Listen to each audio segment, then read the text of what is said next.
زندگی کا معمول بنا لیں۔ کس قدر آسان ہے اللہ رب العزت کی نعمتوں کو لینا۔ چنانچہ ایک دوسرا عمل بھی ہے، وہ بھی لیٹتے وقت کیا جاتا ہے۔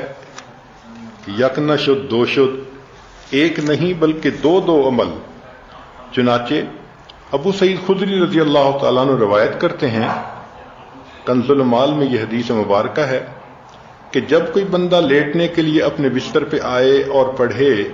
استغفر اللہ الذی لا الہ الا هو الحی القیوم واتوب الیہ 3 مرات، 3 مرتبہ یہ پڑھ لے، غفرت لہ ذنوبہ، اس کے گناہ معاف ہو جاتے ہیں، وَإِن كَانَتْ مِثْلَ زَبَدِ الْبَحْرِ، اگرچہ وہ سمندر کی جھاگ کے برابر ہوں، وَإِن كَانَتْ عَدَدَ وَرَقِ الشَّجَرِ، اگرچہ ساری دنیا کے درختوں کے پتوں کے برابر ہوں، وَإِن كَانَتْ عَدَدَ رَمْلٍ عَالِجٍ،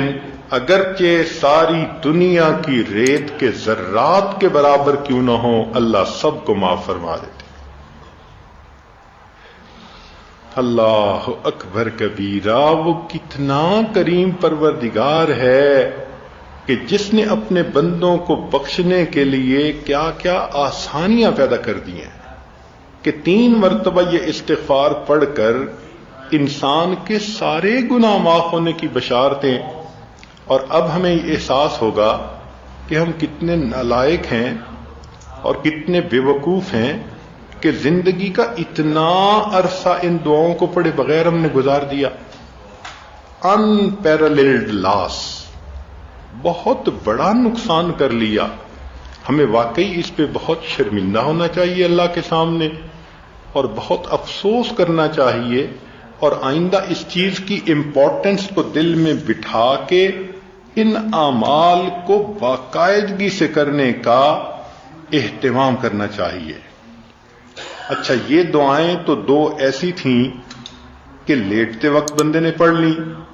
تو اس کا مطلب یہ کہ جو صفحہ زندگی ہوگا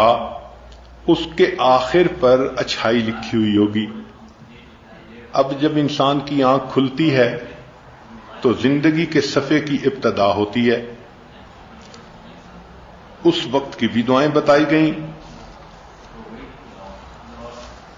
چنانچہ نبی علیہ الصلوۃ والسلام نے ارشاد فرمایا کہ جو بندہ بیدار ہو اور بیدار ہوتے وقت وہ یہ پڑھے لا الہ الا اللہ وحدہ لا شریک لہ،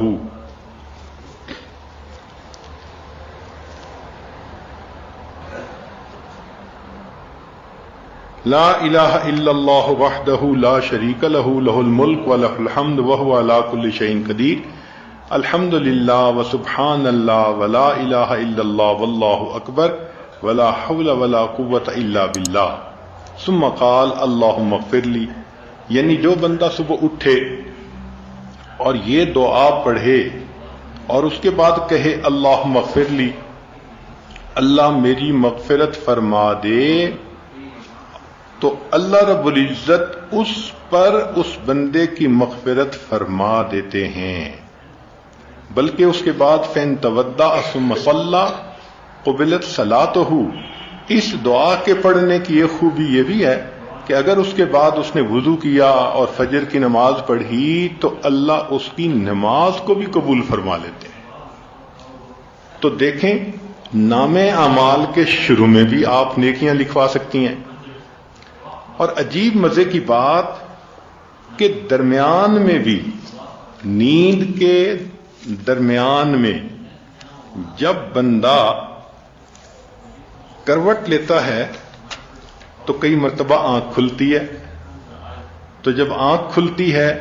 تو اس وقت بھی کچھ پڑھنے کے الفاظ ہیں، اگر ان الفاظ کو پڑھ لیں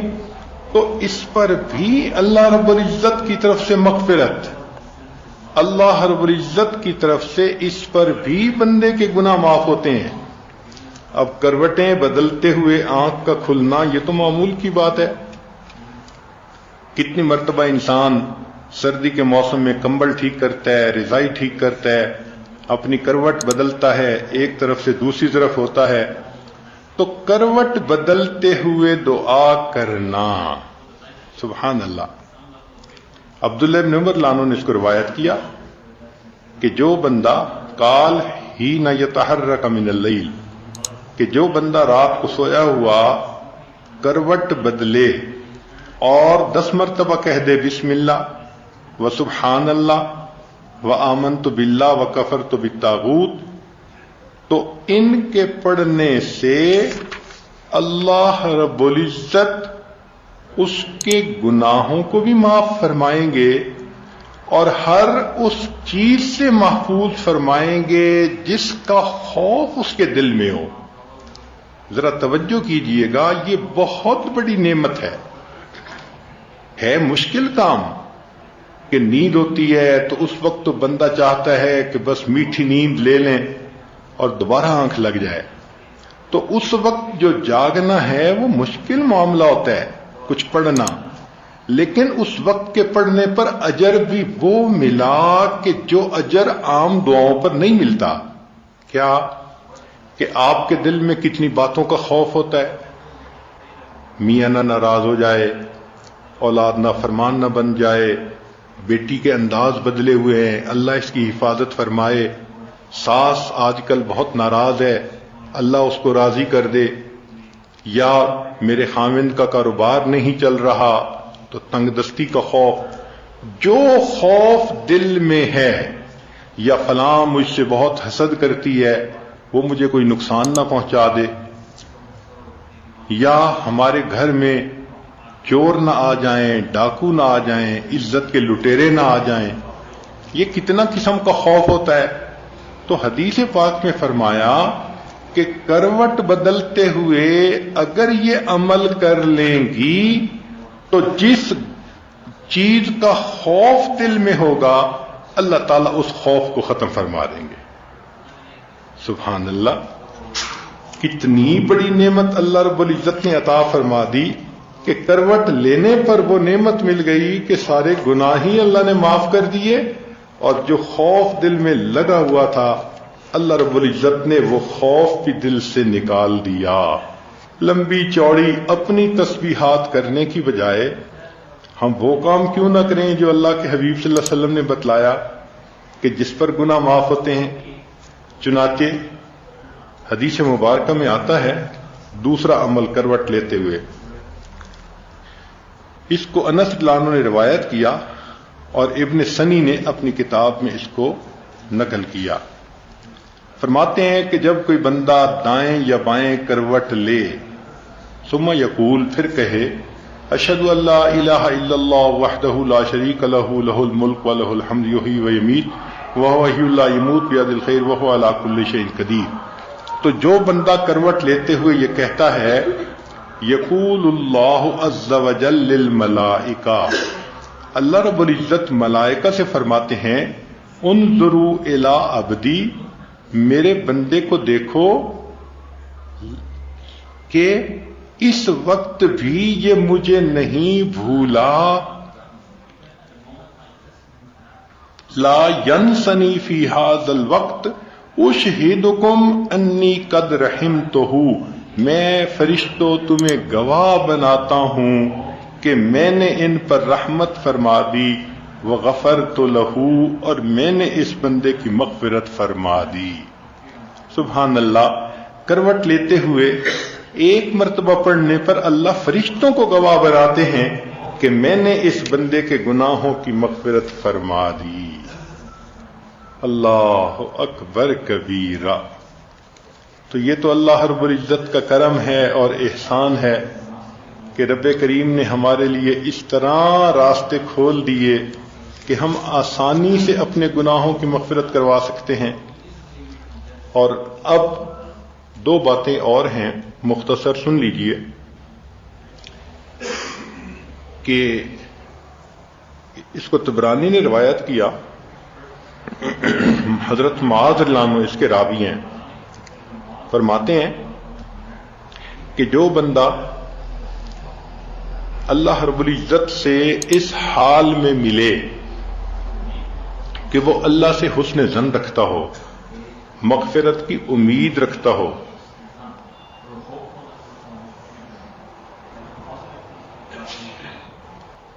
چنانچہ حدیث پاک میں فرمایا ان شئتم، اگر تم چاہو، انبأتکم، میں تمہیں بتا دوں، اول ما یقول اللہ للمؤمنین یوم القیامہ، کہ اللہ تعالیٰ قیامت کے دن ایمان والوں سے سب سے پہلے کیا بات کہیں گے، وَأَوَّلُ مَا يَقُولُونَ، اور یہ اللہ کو کیا کہیں گے، فَإِنَّ اللَّهَ يَقُولُ لِلْمُؤْمِنِينَ، اللہ تعالیٰ ایمان والوں کو قیامت کے دن یہ فرمائیں گے، حل احببتم لقائی، کیا تمہیں مجھ سے ملاقات کرنا پسند تھا، فیقولون،